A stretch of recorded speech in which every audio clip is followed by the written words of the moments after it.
How's it going, folks? I'm here today to review a symphony. A symphony in which different instruments came together and just began playing in harmony with each other, so much so that they created a masterpiece. The visual aspect of this episode is a very important aspect because it is amazing. That being said, the fighting and the visuals is not what makes this episode a masterpiece. What makes this episode so good is its architecture. By the way, I could not be happier about the announcement that the manga is coming back in June.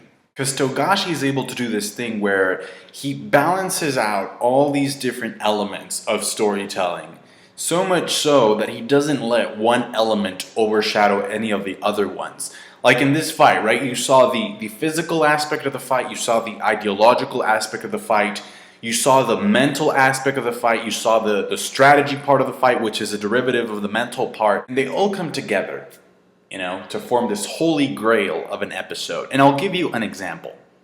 Netero lost an arm and a leg, right? And yes, you can say, it's epic that he lost an arm and a leg. But I think what makes the scene even more amazing is that psychologically, Netero needed to be in a state of mind in which he understood that losing some of his limbs was going to be an outcome of the fight, a natural consequence of the fight, even before getting into the fight. Not only that, but he chose the area in which they would fight, so that if worse came to worse, he would pierce his heart, stop his heartbeat, and you would get an A-bomb. And you could even view the fight as this type of debate, if you will. Each side has their own argument, their own position on how the world should be governed and how it should function. The king says, I am the ruler of this world. I will try to do my best to try and remove any type of inequality that exists. Netero says, no, fuck that. That'll just lead to oppression and tyranny, and we can't have that. And that's really what each of them is fighting for. And the admiration that the king says or is said to have for Netero is one thing.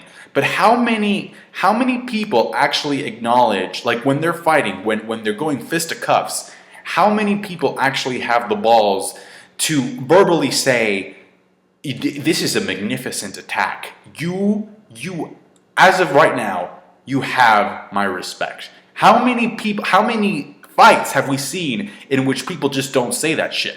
Because they're arrogant and they just want to win. And so much is Meruem's respect, right? That he says, after this fight, don't worry, we'll keep the humans quarantined, and we will be very selective of those that we choose to actually, benefit our species. There's also a practical reason for that, and that's the fact that the king knows that in consuming human beings to make more chimera ants, the ego of the human is so big that it has disrupted the relationship amongst the ants. That's why we have ants like Icalgo and Meliodono, or the chameleon guy, and even Wolfing to a certain extent, who question what they're doing and their allegiance towards the ants. But that's because of the human aspect.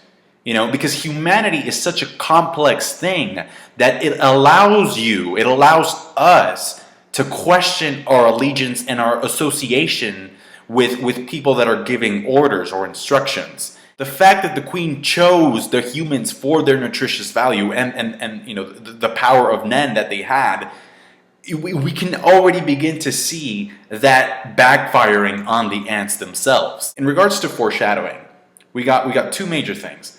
Well, obviously the tomb was foreshadowing for the bomb, but Netero's zero hand, that was foreshadowed when Killua was running through the forest and he felt this aura there, and he was like, I'm getting the fuck away from that. I don't know what the fuck that is. I'm going in the opposite direction. So that we had that, but then also the way that the king was attempting to find a new move, or to push Netero to use a new move, was foreshadowed thanks to the shogi board throughout, the very, very beginning parts of of his character development and his character interaction with Komugi. Keep on attacking and getting attacked by these Buddha hands, and try to identify the bias, this natural bias that we all have as humans, which, by the way, it'll show itself subconsciously. So there's no way that Netero can actually train himself to not show the pattern or the bias. Eventually, he'll find it. Well, the king found it pretty fucking fast. Because this fight takes place within a minute. The final quote from Netero is that, well, he has two very, very good lines. If there's a hell, I'll probably see you there, or I'll see you in hell, whatever.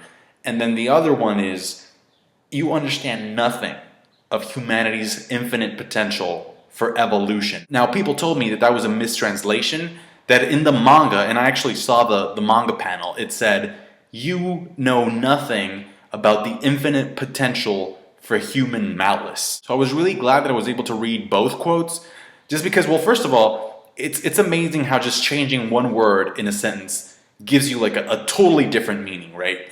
But first of all, I really like the fact that both, if you think about it, both apply in this given circumstance. In this context, you can use both malice and evolution, and they work perfectly.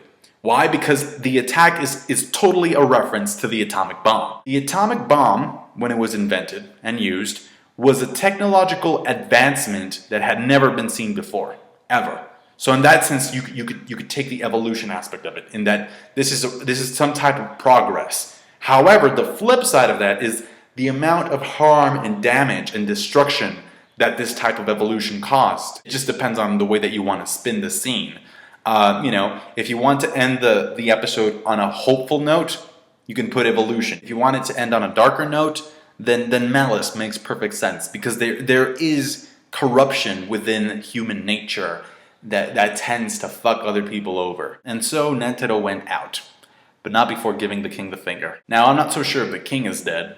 I don't want to make any assumptions on that, but judging on the preview, especially from the reactions of the royal guard, especially Poofs. I mean, Poofs looks like he's turning into a fly. Either way, it's still a bad situation for Gon and Killua, because if the king is dead, then the only reason why Neferpitou was healing Komugi was because of the king. But if he's dead, then she can just say fuck it. And if the king is not dead, well, then you got a king on your ass. Thank you so much for watching. Comment, like the video if you did, subscribe. Bye.